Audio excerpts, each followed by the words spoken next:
I live on the outskirts of a medium-sized town in Wyoming.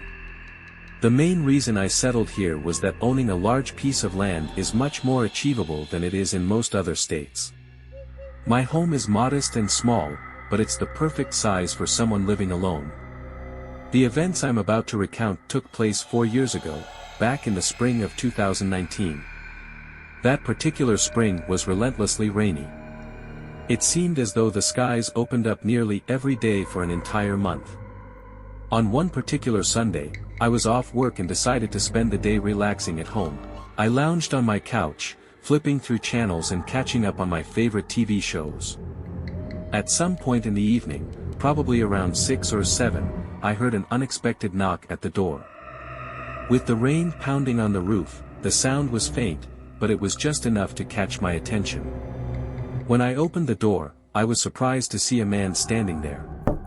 He wasn't a delivery driver, a neighbor, or anyone I would have expected to find at my remote property. Just a stranger, soaking wet, standing at my doorstep. My house is well off the beaten path, with no neighbors for at least 5 or 6 miles, so having someone show up unannounced was immediately unsettling. I kept my voice steady and asked, "How can I help you?" The man, who looked to be in his late 20s, explained that he'd been camping in the woods nearby. According to him, he'd run into some kind of trouble and needed a place to stay for the night. His story wasn't entirely unbelievable, given my location. If he truly was in trouble, my house would have been the closest place he could turn to. Still, something about the situation didn't sit right with me. It was raining heavily, and the guy looked miserable standing there.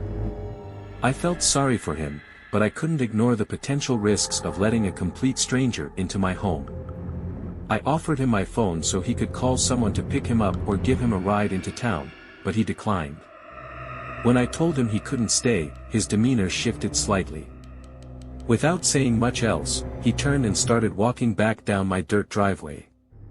I stood there for a moment, watching him until he disappeared into the woods. His sudden appearance and strange behavior left me uneasy, but I tried to shake it off.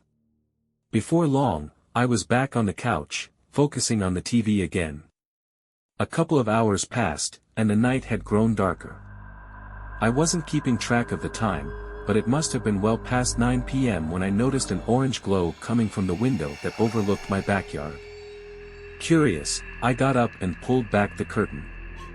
Through the rain-streaked glass, I saw the faint flicker of a campfire burning in the woods, not far from my property. It was small, barely holding up against the rain, and seemed to be under a large tree. Next to it, I could make out the silhouette of a person. I couldn't tell if they were facing my house or staring into the forest, but the sight put me on edge.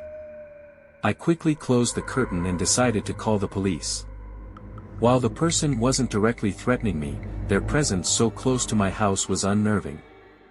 I figured it would take the police at least an hour to arrive, given how remote my location was, but I felt it was better to be safe than sorry.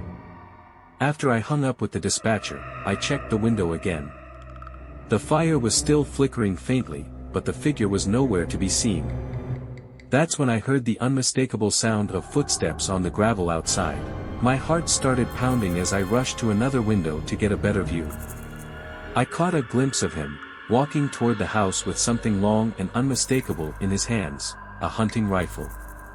He made his way to the front door and started banging on it, loud and forceful. This wasn't the polite knock of someone seeking help anymore, it was angry, deliberate. I hurried to the hallway closet and grabbed my handgun. My hands were shaking as I tried to steady myself, the sound of the banging growing louder with each hit. Suddenly, the noise changed. He was now using the butt of his rifle to pound against the door, and I could see the wood beginning to splinter. I knew I couldn't wait any longer. If I didn't act, this could escalate into something much worse. I positioned myself around the corner, took a deep breath, and fired a single shot toward the edge of the doorframe. The sound was deafening, echoing through the house. For a moment, I couldn't hear anything but ringing in my ears. When the noise subsided, I listened carefully. There were no footsteps, no banging, just the steady drumming of rain outside. After a few minutes of silence, I worked up the courage to look through the peephole. The porch was empty.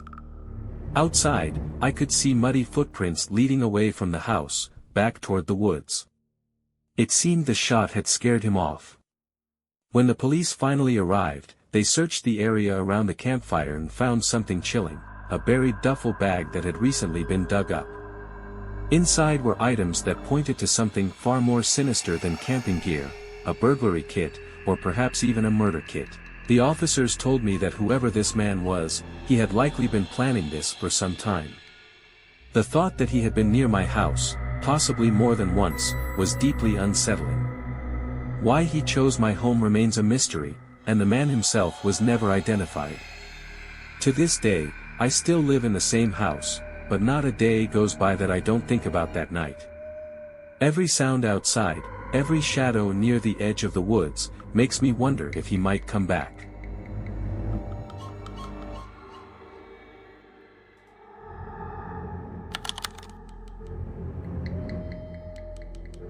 When I was younger, during my middle and high school years, I lived with my mom in a modest house.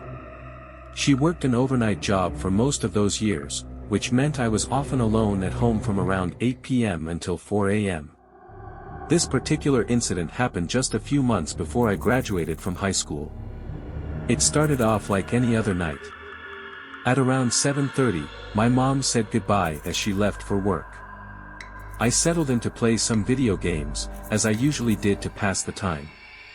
It was a school night, so I couldn't stay up too late, but I always pushed my bedtime just a little.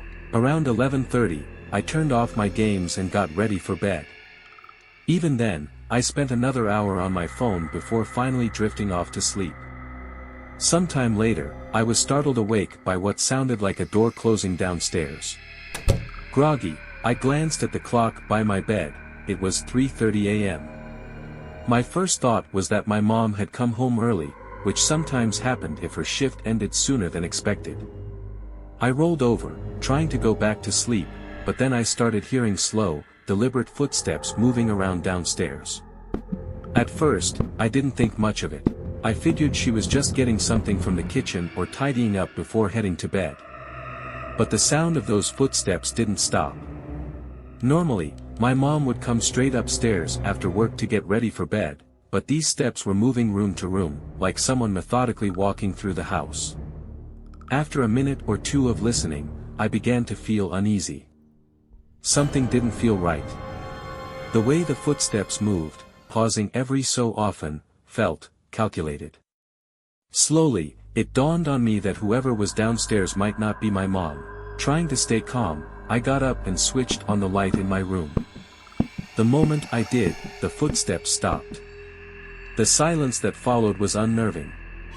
I stood by my door, straining to hear anything else, but there was nothing. Gathering some courage, I opened my door a crack and peeked into the hallway. Everything was dark, and I noticed there wasn't a single light on downstairs. My mom always turned on at least one light when she got home, so this struck me as odd and alarming. Whoever was down there hadn't turned on a light at all. I stepped carefully into the hallway, moving as quietly as I could until I reached the top of the stairs. Kneeling down, I looked through the railing into the living room below. It was hard to make out much in the darkness, but from what I could see, nothing seemed out of place. My gaming console was still sitting there, untouched. For a moment, I thought I might have imagined the whole thing. If someone had broken in, wouldn't they have taken something valuable, like the PlayStation? It made no sense. Still uneasy, I decided I needed to be sure. "Mom? Are you home?" I called out softly. No response. No sound of movement either. Determined to figure out what was going on, I slowly descended the stairs. The house felt eerily quiet, the kind of silence that makes every little sound echo in your ears. When I reached the bottom, I walked cautiously into the kitchen. That's when I saw it. A single, wet shoe print on the tiled floor. My heart started racing as I looked up, and my eyes locked onto a figure sitting at the dining table. It was a man, completely still, wearing a dark mask. His clothes were all black, blending into the shadows, making it hard to make out his features. He didn't say a word. He didn't move. He just sat there, staring at me with an expression, or lack of one, that sent a wave of pure dread through me. Without thinking, I bolted back upstairs, slamming my bedroom door shut and locking it. My hands were trembling as I grabbed my phone and dialed 911. I whispered to the operator, explaining what was happening while trying to stay as quiet as possible. As I spoke, I heard the man's slow, deliberate footsteps coming up the stairs. My breathing quickened as I held the phone tightly, listening to him approach. He stopped at the bottom of the staircase, lingering there for what felt like an eternity. Then, I heard the front door open. The man's footsteps faded into the night. Not even a minute later, headlights swept across my bedroom window. My mom had just pulled into the driveway. I ran out of my room to meet her, shouting for her to stay in the car as I explained what had happened. When the police arrived, they conducted a thorough search of the house and the surrounding area but found no sign of the man. However, they did conclude that the wet shoe print and the fact he hadn't stolen anything pointed to a chilling possibility: he wasn't there to rob the house. The officers believed he had been waiting for my mom, likely intending to harm her. The timing of his break-in suggested he thought she'd be home soon, but instead, he found me. The realization of how close I, or my mom, had come to danger that night is something I can never forget. To this day, I can't help but wonder what would have happened if I hadn't gone downstairs to check, or if my mom had walked in just a few minutes earlier, completely unaware of the man waiting inside. That thought still haunts me.